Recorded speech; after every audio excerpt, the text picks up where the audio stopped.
Welcome to the online wastewater treatment operator certification training event. I'm Jason Flowers with Geosyntec Consultants, and I'm presenting this on behalf of the Arizona Department of Environmental Quality. This is Module 5 that we're covering, which is covering disinfection, the last typical step of a wastewater treatment plant after other steps of treatment have already occurred. When we think about disinfection, that is the primary mechanism that the treatment plants use to inactivate pathogenic organisms in the wastewater to prevent the spread of disease in the environment and to protect public health. Now, because of this, it is critical that the wastewater be adequately treated upstream before disinfection so that disinfectants can work as effectively as possible. If you happen to have additional suspended solids in your effluent or other contaminants in your effluent that can influence the performance of your disinfection system. So an adequately designed and operated system upgrading of your disinfection system is extremely important for achieving your disinfection goals. Now, when we talk about infectious organisms and pathogens that are present in wastewater, they can be everything from bacteria to protozoa to helminths, which are worms, to viruses. All these things are present in wastewater. As a result, these are things that we're looking to reduce their abundance in the wastewater, to remove them from the wastewater ultimately. That being said, most of the time, we do not identify and confirm that every single one of these organisms are removed because that'd be expensive. We typically will use an indicator organism that will be our guide for determining that we have achieved a certain level of pathogen reduction. And we'll be talking about what is a standard indicator organism in the next few slides. So this is a example of an Aziptes permit, in which this particular permit had a disinfection limit for E. coli, and it had a monthly average and daily maximum value. Now, there are other facilities may have fecal coliform or tolocoliform as their discharge limit. It's important for you to look at your permit to understand exactly what is the limit for your facility, and is ultimately the goal of, no matter what, that you meet the limits that are listed in your permit for the discharge. Some of the things we'll be talking about today are kind of standard as practice, but the main goal of your operation is to make sure that you meet whatever your permit's discharge limits are. Now, in terms of disinfection methods, there are numerous ones that are out there, and we could talk about all of them, but we're going to be highlighting 3 of them: chlorination, ultraviolet light, and ozone, as our 3 that we're going to be talking about specifically in terms of how they operate and things to consider as part of the operation of these systems. First, for disinfection, we're going to talk about chlorination, which is one of the more common ways that disinfection occurs in wastewater treatment plants. So, chlorination, how does it work? So, chlorine is, as I mentioned, one of the more widely used disinfectants for municipal wastewater, and it works by targeting the cellular material of the organism, the cell wall, the DNA, everything. It's a strong oxidant and will oxidize anything that it gets in its path. And so that's the mechanism. It's a strong inactivation of the system by effectively killing the cell. Now, this can be supplied in many different ways. Chlorine gas was a pretty historical way that people supplied chlorine. Several facilities still do that, but most facilities have moved on to hypochlorite solutions, and there's a few other solid solutions as well that people can use as well. But we're going to be highlighting mostly the chlorine and the hypochlorite solutions in terms of the means and methods for doing that. So let's talk through the parts of a standard chlorination system. So effluent from the secondary clarifier will flow into a mixing tank, but you'll mix in your disinfectant, whether that's chlorine gas or sodium hypochlorite, and then you'll go into a chlorine contact tank, which typically would be some kind of long tank with winding paths, similar to the picture we have up above. And through that period there, it allows for exposure time so that it gives enough time for the chlorine to effectively remove the pathogens from the system. After that, you then have an effluent. Now, you can have control systems that could be designed. Not all facilities have these. We'll have a measure the total residual chlorine at the end of the contact tank, and we'll then send a signal back to the disinfectant to tell it whether to increase or decrease the dosage of chemical based upon what it's measuring from, number one, the chlorine residual that is at the end of the contact tank, as well as how much wastewater is coming into the system. Now, nearly all facilities require dechlorination because you're not allowed to discharge chlorine into the environment. It is, as it's bad for bacteria, it's also bad for aquatic life. And so typically, you will also have a dechlorination system in which you'll have a small mixing tank in which you'll be mixing and adding in the dechlorination. This reaction is much faster than the disinfection process, so you don't need a contact tank for this, but you'll add in the dechlorination compounds, which we'll be talking about, and then it'll be discharged. This can also have a control loop as well, where at the end of the mixing, it will then measure the chlorine residual and adjust the dosage based upon there's too much or too little of the residual present in the discharge.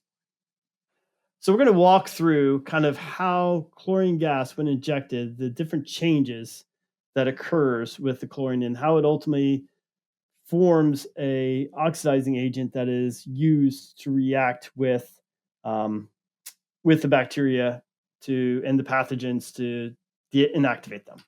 So first, in this example, chlorine gas gets bubbled and reacts with water and immediately forms hydrochloric acid, which is a strong acid, and hypochlorous acid, which is the main disinfectant that is the agent that is used for inactivating pathogens. Now, the hydrochloric acid is a strong acid, so it dissociates into hydrogen, proton, and chlorides, and those hydrogens that increase will drop the pH in the water. Hypochlorous acid, though, is a weak acid and will sometimes dissociate, but most of the time, as we'll see, under normal pHs, you'll likely be in the hypochlorous acid rather than the chlorite ion that is formed when it dissociates. Even if it does dissociate, the chlorite species also inactivates. While the hypochlorous acid is the stronger of the species for inactivation, the chlorite species also does inactivate bacteria and viruses as well too. Now let's walk through sodium hypochlorite and what it does when it's put into water. So sodium hypochlorite, when it's in water, will dissociate to sodium and chloride ions. Now chloride ions will do additional decomposition to chlorate through this reaction here.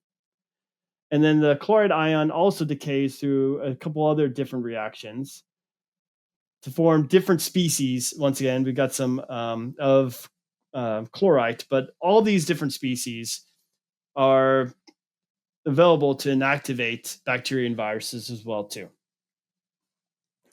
Now, one thing to be considered is that when chlorine is added and ammonia is present in the water, that you will get a reaction that combines chlorine and ammonia to form chloramines. And there's multiple different species depending on how much chlorine and ammonia you are adding. You'll create what's called combined chlorine species, as is seen here. Even though it's combined, if we still look at the total chlorine that's present, if you combine the free chlorine plus the combined chlorine, that gives you your total chlorine that is present in your system. And that is active components that can be used for disinfection.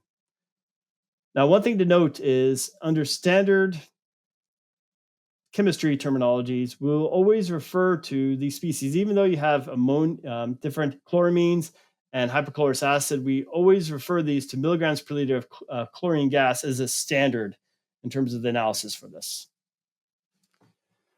Now, one thing that's important to consider is the potential impact if you have a wastewater treatment plant that does nitrification and does incomplete nitrification, where you have nitrite available and present in the wastewater. If that does happen and you have nitrate in the water when the disinfectant like chlorine is added, there is a reaction that happens in which 1 milligram of nitrate will consume up to 5 milligrams of chlorine. So this creates an additional demand to your chlorine that you need to consider. So it's really important that, when considering the operation of your facility, that you also consider the presence of nitrate and what that could mean in terms of if you need to add additional chlorine to meet the limits and meet the performance requirements of your permits. Now let's walk through what happens when you feed chlorine into a standard wastewater characteristics. So first you add in chlorine, and the first bit is consumed by reducing compounds like hydrogen sulfide or nitrate or metals. Sometimes you'll be reducing metals as well too, and so as a result, oxidizing metals. So all of that will consume up initial. That's where chlorines first can react.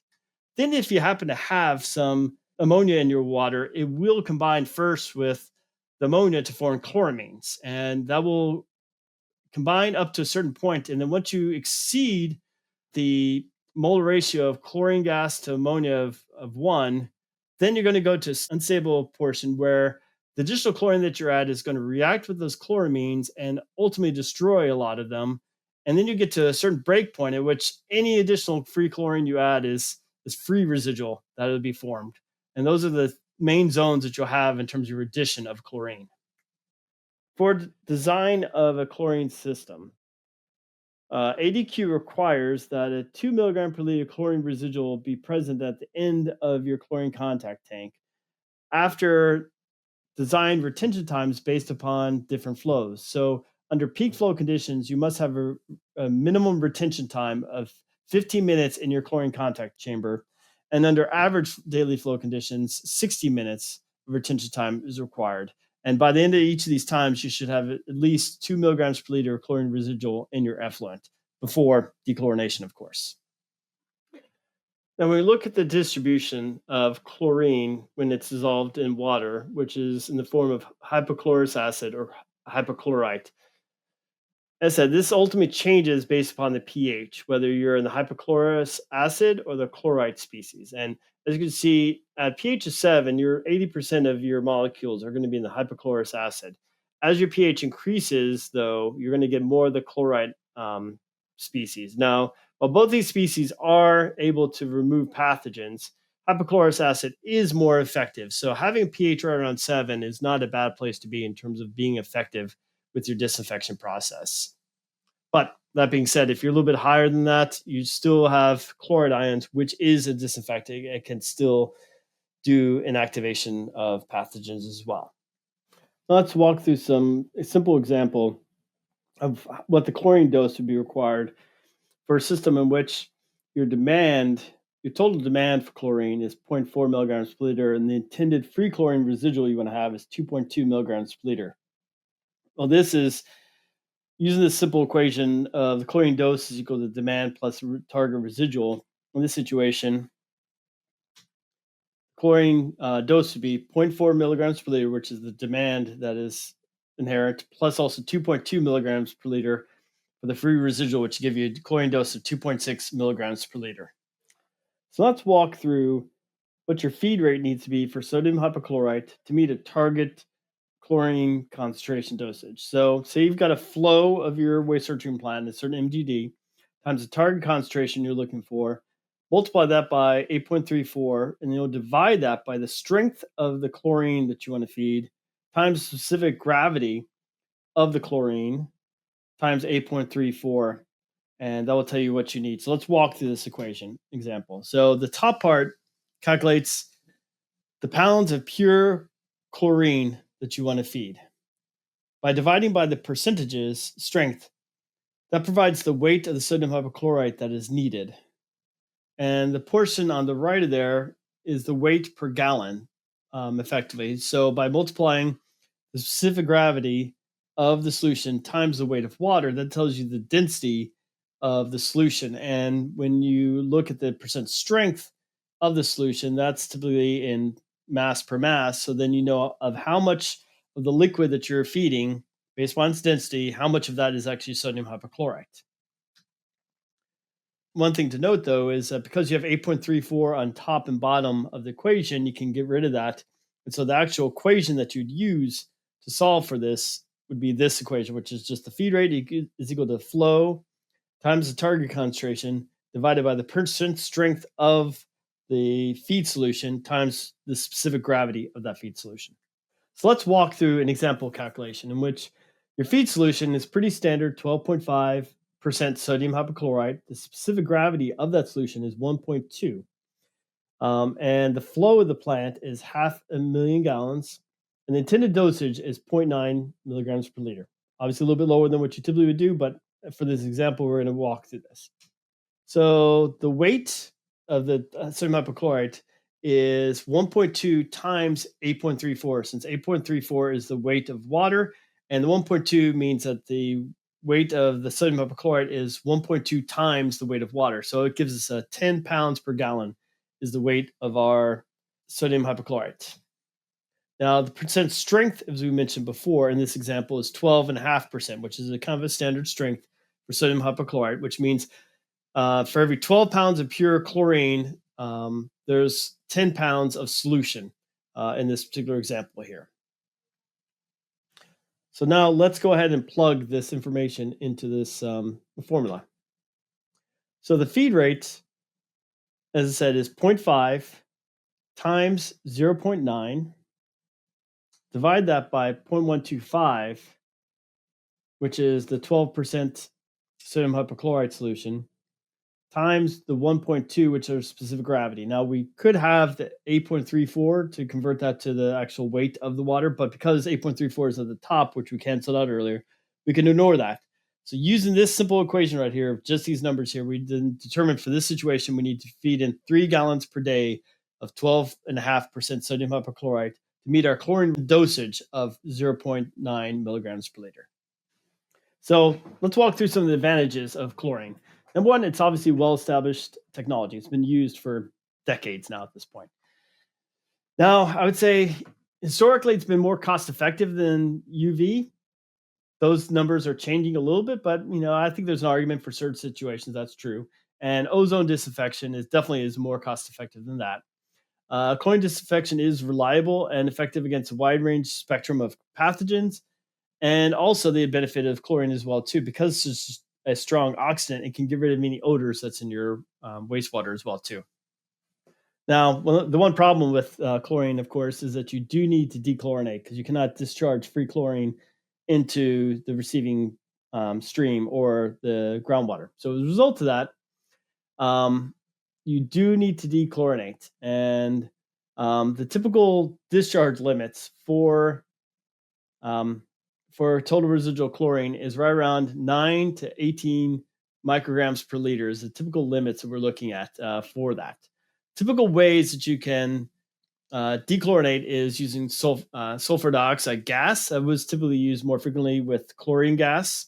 There's sulfite compounds like sodium bisulfite, sodium metasulfite, sodium thiosulfite. So there's a whole bunch of different compounds out there. Activated carbon can also be used, and hydrogen peroxide. Those are the activated carbon will just react with the, or either of those would react with the chlorine in the water as well too. So as example, in terms of how you would figure how much dosage of dechlorination chemicals you need to feed, let's look at a situation in which we'd want to look to feed in sulfur dioxide as our dechlorination compound to remove any residual chlorine. Now, the beauty of this is that it's a 1-to-1 ratio in terms of sulfur dioxide to chlorine residual that you need to remove. So an example in which you want to determine how many pounds per day of sulfur dioxide you need to feed, you just multiply the chlorine residual that you have times 8.34 times the wastewater flow, and that'll tell you the pounds per day, because once again, it's a 1-to-1 ratio of the chlorine residual to sulfur dioxide. So let's walk through an example. You have a 50 mgd wastewater treatment plant that has a chlorine residual of 0.5 milligrams per liter after sufficient contact time. How much sulfur dioxide is required to remove this chlorine residual? Well, in this example, we use the equation we used before of chlorine residual times 8.34 times the flow in mgd, and that is 0.5 times 8.34 times 50, and that gives us 208.5 pounds of sulfur dioxide per day is required to remove that residual. When we think about the operation and maintenance requirements for chlorine system, cleaning the components, disassembling them, maintaining them, including pumps, is important. Also valves as well too, and springs. Testing the equipment and calibrating the pumps to make certain that you're delivering the dosage that you expect to feed is also important. Then also, if you're working with chlorine gas, looking at emergency response plan in case chlorine gas is released. The last thing I would also highlight is if you use sodium hypochlorite, that does degrade over time. So understanding that when you buy sodium hypochlorite at 12.5%, over months that will decrease. And so you may need to feed a little additional chlorine. So understanding that and replacing your sodium hypochlorite frequently is useful to make certain that you do not potentially underdose your chlorine when you think that you provide the proper dosage. So now we're going to move on to UV or ultraviolet light disinfection. So ultraviolet light disinfection has a different mechanism in which it impacts bacteria. It actually reacts with the DNA, the genetic material, to prevent the bacteria from being able to replicate. And that is the primary mechanism that it actually impacts the cell. So it doesn't kill the bacteria, it prevents them from replicating. And as a result, they will eventually die off over time. When we talk about UV light, ultraviolet light is a range between 100 to 400 nanometers is the wavelength of light. It is outside our visible range of light of what our eyes can see in terms of the spectrum. So it's not something that the human eye can see, but it happens to be that right around 254 nanometers, you will get a particular wavelength of light that is very potent in terms of damaging the DNA of the bacteria and any other pathogens. And so by feeding the light at that wavelength is highly effective in terms of preventing these organisms from replication. So the factors that affect the effectiveness of UV disinfection systems include the clarity of the wastewater, the intensity of the UV radiation given off from the lights, the amount of time it is exposed, and also the reactor configuration. One thing to consider is that disinfection, for all systems, but specifically for UV, can be impacted by colloidal or particulate materials in the wastewater, because even if you're giving a good dosage, if the bacteria can hide inside particulate or be shaded by particulate from the light, that can make it to where the system would not be effective in terms of inactivating them.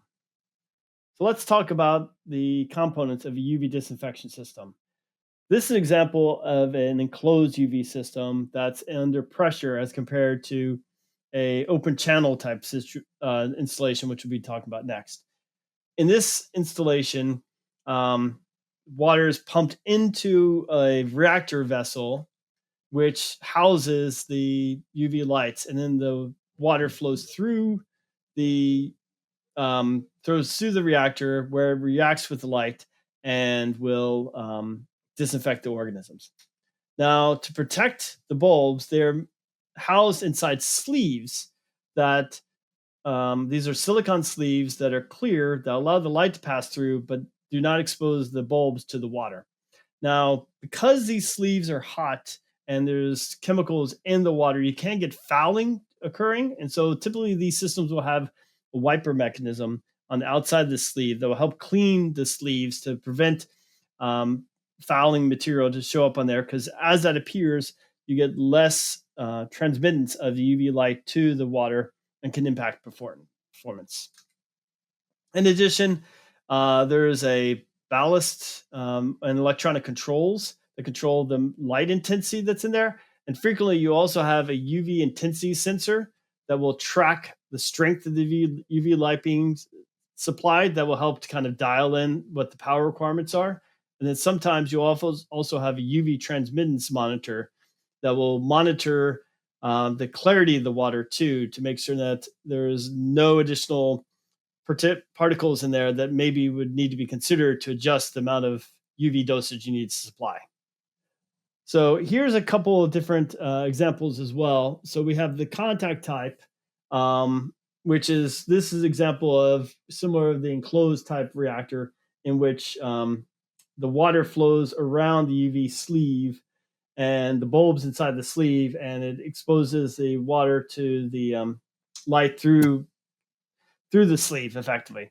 Here's our open channel type installations, in which the bulbs are fully submerged in an open channel type flow situation, and the water flows past the bulbs and gets exposed, and UV light is transmitted that way. There are also some non-contact type in which the lamp is above the water and just directs the light over a thin surface as well. So these are a couple different flavors of systems and reactor configurations that are out there. In addition to open channel and enclosed and contact and non-contact systems, there are also different flavors of bulbs that can be used for UV disinfection. There's low pressure and medium pressure. And with the low pressure, there's a couple different ranges too. Now, as we mentioned before, 254 is the highest strength of impact on the DNA to inactivate them. But the typical range is a little bit of variability. So between 2 to 300 nanometers in terms of wavelength is the target range that is considered most effective for disinfection, practically for systems. So there are low pressure systems, as I mentioned before. These systems are low intensity or high intensity, but they typically give off a little bit less power, but they are very specific in terms of wavelength. They can really target the wavelength that you want, but it's not a lot of energy given out. I said most of the light is emitted right around the 254 nanometers. In comparison, the medium pressure UV bulbs, these are really high intensity bulbs. They give off a lot of energy. But if you look at the spectrum here, is a broad spectrum of energy. So there's some wasted light that's being given off as part of this. So lots of energy, but a lot of wastage too. So it's kind of like, do you want something that's lower energy, which you need more bulbs, but can provide really pinpoint accuracy in terms of the wavelength? Or do you want to use a higher energy type system that's less accurate, but you can put in a few less bulbs, but you are going to have some waste there? Here are some standard parameters and things to think about in terms of UV bulbs and the differences between the different flavors of bulbs, but the low pressure, low intensity, the low pressure, high intensity, and the medium pressure. So typical power consumption for low pressure is around 400 to 100 watts, whereas the medium pressure is 1,000 to 10,000, and the low pressure, high intensity is right in the middle there. In terms of germicidal output of percentage of output that is actually impacting the microorganisms, the low pressure, low intensity is 30 to 40% of the energy. So a decent amount of efficiency there. And as you go to the next two, you drop in efficiency down to 10 to 15% for the medium pressure. The lamp operating temperature is much cooler for the low pressure ones as compared to the medium pressure as well. So when we think about the effectiveness of UV disinfection system, you have to think about the dosage. And the dosage is the average UV intensity over a set time in terms of seconds. So you multiply the dosage in milliwatts per centimeter squared times exposure time in seconds, and that'll give you a dosage of millijoules per centimeter squared. This UV dosage is somewhat equivalent to the CT time for chlorine disinfection systems, more for drinking water type. It's just a dosage and a time. Now, the exact dosage that your system needs is going to be specific for your wastewater based upon the characteristics of the wastewater, the transmissivity. So all that must be determined based upon bench or pilot scale testing. Let's walk through an example where you want to determine what your required exposure time is for a UV lamp that has an average intensity of 1.0 milliwatts per centimeter squared and your required dosage of 40 millijoules per centimeter squared. So we use our equation here of dose is equal to the average intensity times the time. We then rearrange the equation to solve for time. So it's dose divided by the average intensity. So in this case, it's 40 divided by 1. It gives us 40 seconds as our required dosage time. Now, say you have a situation in which you have a high flow in your wastewater treatment plant. You want to make certain you have this minimum dosage, this required amount of time, residence time in your system, to make certain you get the dosage that's needed. So the advantages of UV disinfection systems that they are effective in inactivating most viruses, spores, cysts, bacteria. They need a lot less, chemicals used, which is nice. So eliminate some hazards you need to deal with. There's no residuals that you need to deal with, so you don't have to dechlorinate. Is typically considered operator friendly, with the exception if you do not happen to have good sleeve wiping mechanisms. Then if you have to manually clean the sleeves, that becomes a headache and can become a little bit more difficult for operators. The nice thing as well for these systems, though, is that they do have shorter contact time and they require less space than other methods. The disadvantages is that low dosages may not be effective, as with all things, if you don't give enough. The organisms, there is some thought about the organisms being able to self-repair themselves through photo reactivation or dark repair. This has not been fully proven, and I've not seen anyone required to adjust for this, but it's out there in terms of the literature, in terms of what people are thinking about. It can also be impacted by turbidity and TSS in the water, which it can provide shading for the or pathogens in which they do not get exposed to the average light intensity. So that's something to think about. That if you happen to have high turbidity issues, maybe UV disinfection is not what you're looking for. Also, high iron can also be an issue where it can potentially cause sleeve fouling, which can inhibit performance. And under some circumstances, it can be less effective than chlorination. So let's walk through some operation and maintenance things to consider for UV disinfection systems. Number one, all surfaces between the UV radiation and the target organisms must be clean. The ballast, lamps, and reactor must be functioning at peak efficiency to ensure a good delivery of the UV dose so that you can meet your permit limits. Inadequate cleaning is one of the most common causes of these systems failure, so make certain you clean those sleeves.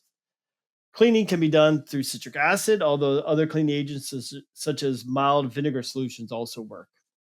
Lamps should be replaced based upon the manufacturer recommendation. And as we mentioned before, lamp fouling is prevented by routine cleaning of the lamp sleeves.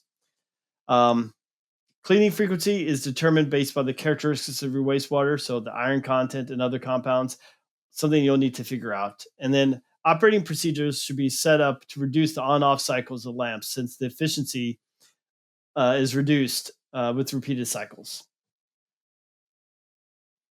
Now we're going to talk about ozone disinfection. Ozone is a very strong oxidant, similar to chlorine, in which its main mechanism of inactivating organisms is destroying the cell wall structure. So, ozone must be generated on site because it can decay very rapidly under ambient air conditions.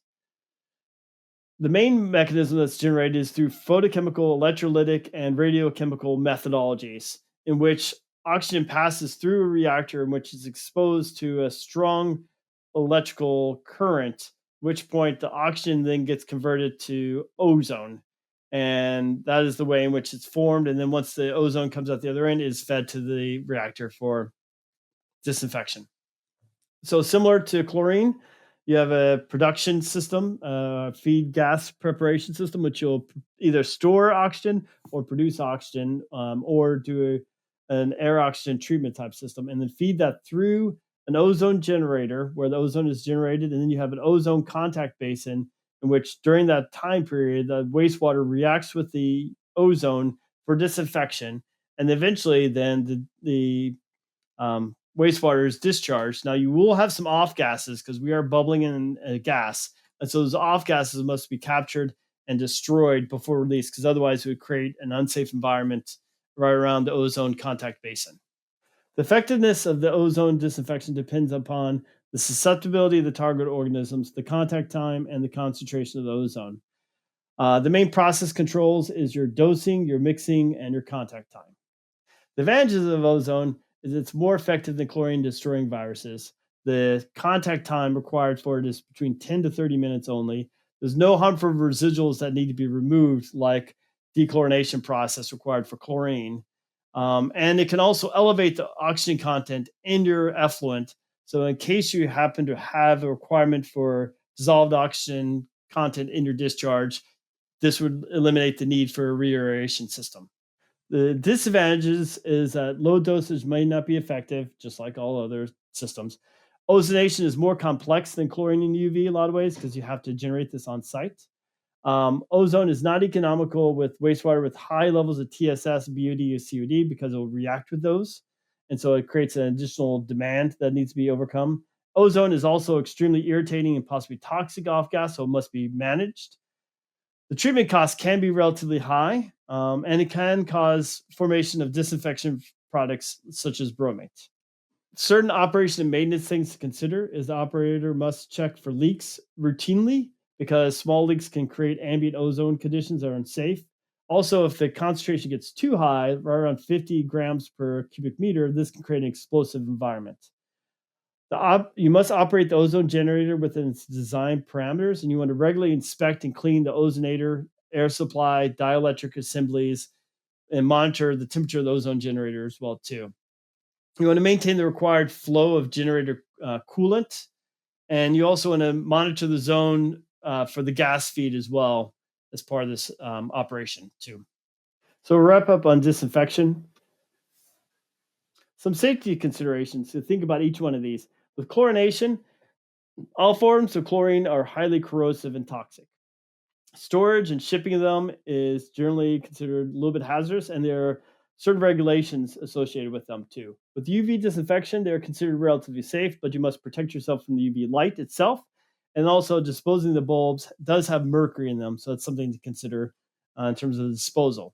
Ozonation, there are few safety problems with shipping associated with them, but you must be concerned about the ambient levels of ozone around them as well, and the residual ozone must be destroyed on site due to the rapid high reactivity and rapid decay associated with it.